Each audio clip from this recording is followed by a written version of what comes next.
another tune of the month. Happy March, and since it is March and St. Paddy's Day weekend at that, I figure it's only appropriate for us to do an Irish jig. So I will show you one of my favorite Irish jigs. This is a tune that I learned off of Joseph Carmichael, a great guitarist I've toured with quite a bit. It's called By a While, by like bye-bye. By a While, it's by Padraig Ryan, and here's how it goes.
And that's the tune. If you're just listening, thanks for stopping by. I'll see you next month. And if you are with your instruments raring to go, ready to learn this tune, let's not delay. So this tune is in A major, 3 sharps. And even though it sounds pretty fancy and lilty and run-on sentencey like a lot of these Irish jigs do, there's actually not a single skill in the whole thing that we haven't covered in previous Tunes of the Month videos. So I will show you how to put it all together, and we'll start by playing the A section slowly with no ornaments, to the best of my ability. 2, 3, and...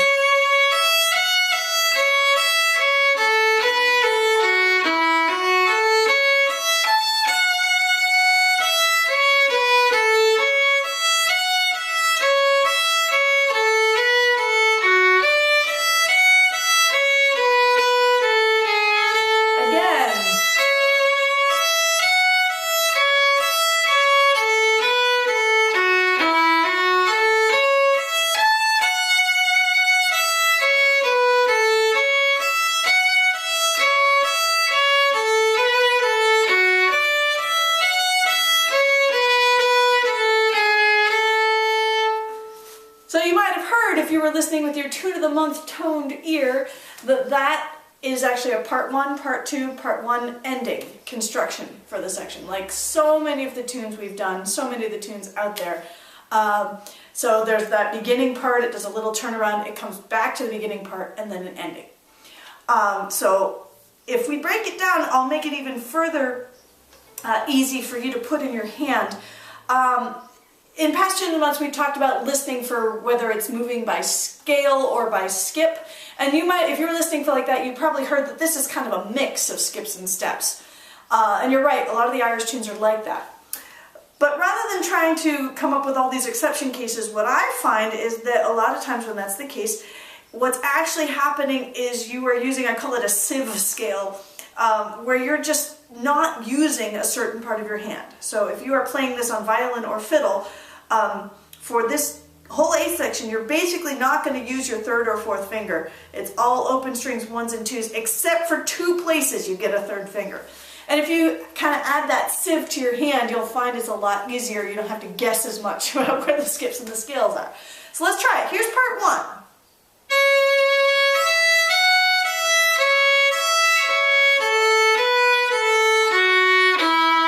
And if you use no 3rd fingers, it probably worked very well. I'll do it again.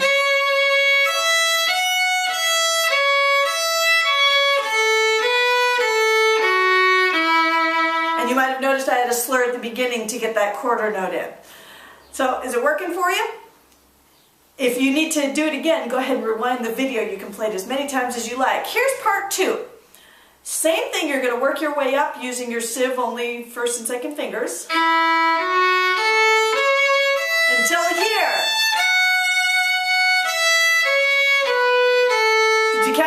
third finger, big climax at the top. I'll do it again.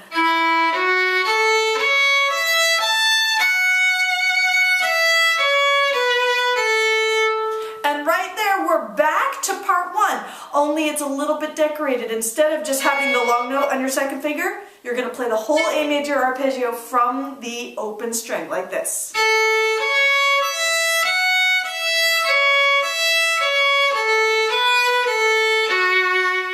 Did you catch it? I'll do it again, the modified part one.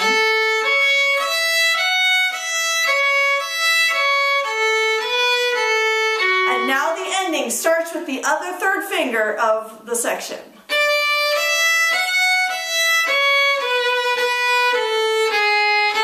I'll do the ending again, starts with up the scale.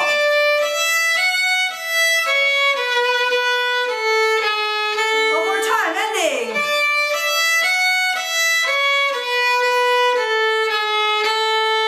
Together, part one, part two, part one, ending.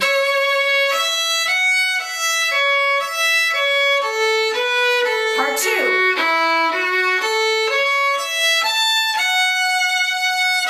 Part one.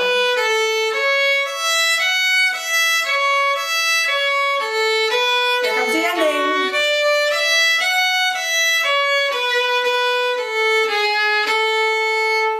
And that's the whole A section. Go ahead, rewind the video, do it a few times to get real comfortable. And now we will proceed on to the B section. I'll do it very slowly, no ornaments, to the best of my ability. They're hard to keep out sometimes. Here you go, B section starts in third position.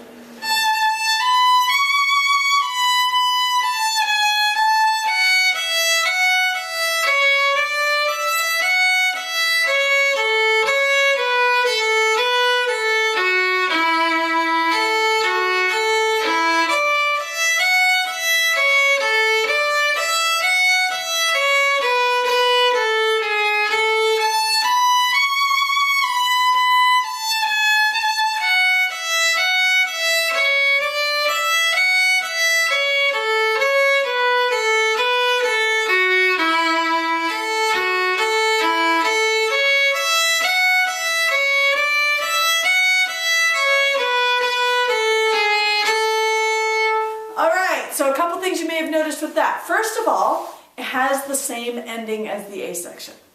Second of all, this one is not part one, part two, part one ending. We've done this in a couple tunes of the month before. It happens occasionally, especially in B sections, that it will go part one, part two, and instead of going back like the first part, it does what I call a grand ending, usually finishing with the same ending as the A. So, if you think about it like that, it's much easier to get a hold of this thing. Part one is going to start in third position. We've talked about how to do this before, but if you're new to it, third position basically means that where I would normally play my third finger A on the E string, high A, it matches my A string, right, if I test it. Instead of playing that with a third finger, you're going to go to third position, which means put your first finger where your third would normally be.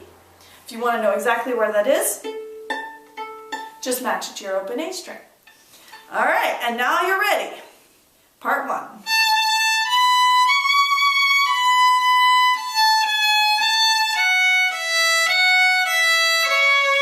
Yeah, so that's probably pretty easy to get to third position, but did you see how I got out? It's going down the scale. I just shift right there down the scale. There's my first finger, and then I shift down to my second finger, and I'm already in first position. Try it. Start in third, shift down, and then that last part's pretty easy. It's just like the A section, the first finger, second finger, shift. Do it one more time for good measure. Third position. 2 pickups.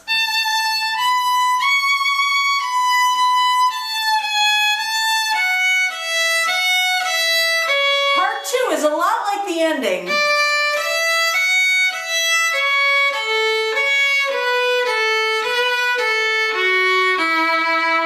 I'll do part two.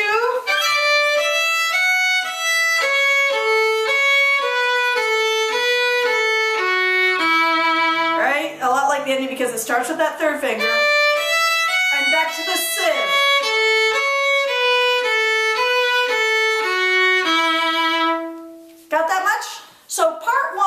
part 2.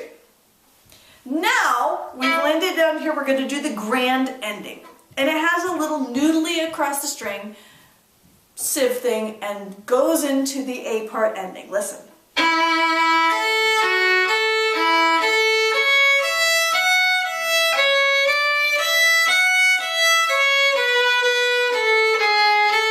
bet that last part felt familiar. Here's the noodly again.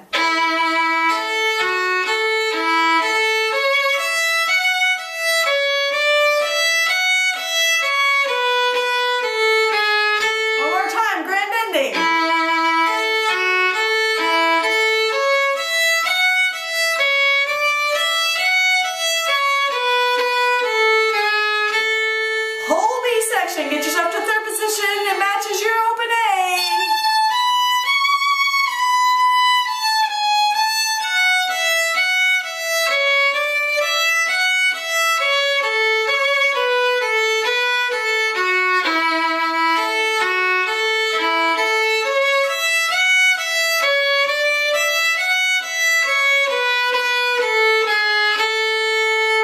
And that's the whole tune. Go back, rewind any parts you need.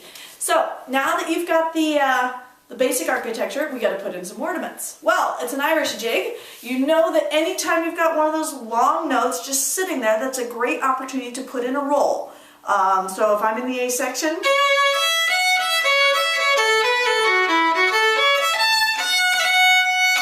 right there, any long note, go ahead and roll it. The other thing that I'm doing is frequently on the first note of each group of 3 eighth notes, right? Jigs are 2 groups of 3 in a measure. I'm doing a little grace note on the front of that, a little, I guess we would call it a flap in Scottish music, a double grace note. So like this.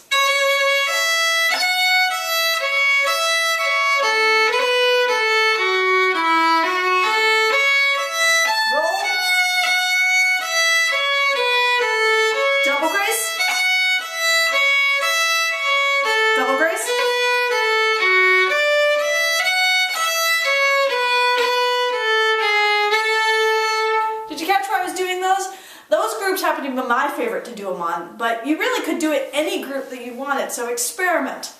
Now, you may have noticed that I'm also doing a little bit of bowing change. In past Tunes of the Month with jigs, we've talked about the big little bowing, big little, big little, big little, and how to change your distribution of the littles to change your jig style. If you want to do a really lilting, rolling, long line Irish jig like this, there's one other thing you can do, and that's when you have a group of 3 eighth notes. Instead of playing big little all separate, you can just slur them together. Slur-er-er. Make sure there are 3 notes in that group, otherwise you're going to end up backwards bow. That won't feel so good. But if you have exactly 3, it comes out so you're bowing the same direction. And it smooths, it gives this glide feeling. We've done glide slurs before, a glide feeling to the group. So I'll put a couple of those in. The glide slur ornaments in my right hand, and then my double grace and my rolls in my left hand. Here's the A section.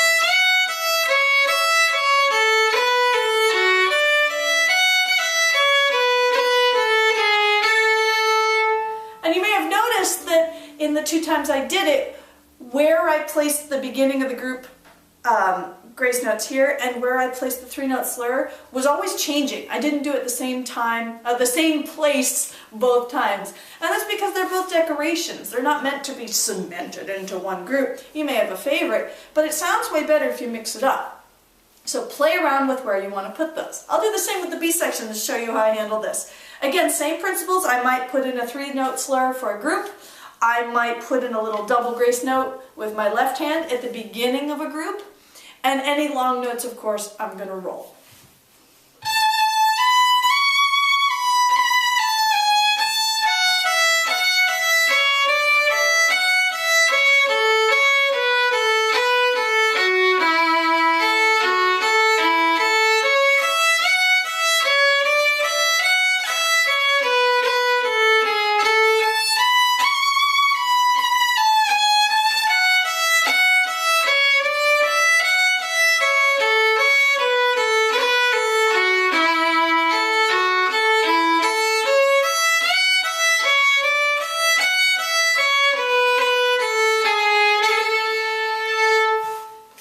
And that's the whole section. Now I realized I fibbed a little bit by accident. I said I'd roll any long notes. You probably noticed that there's one long note I didn't roll.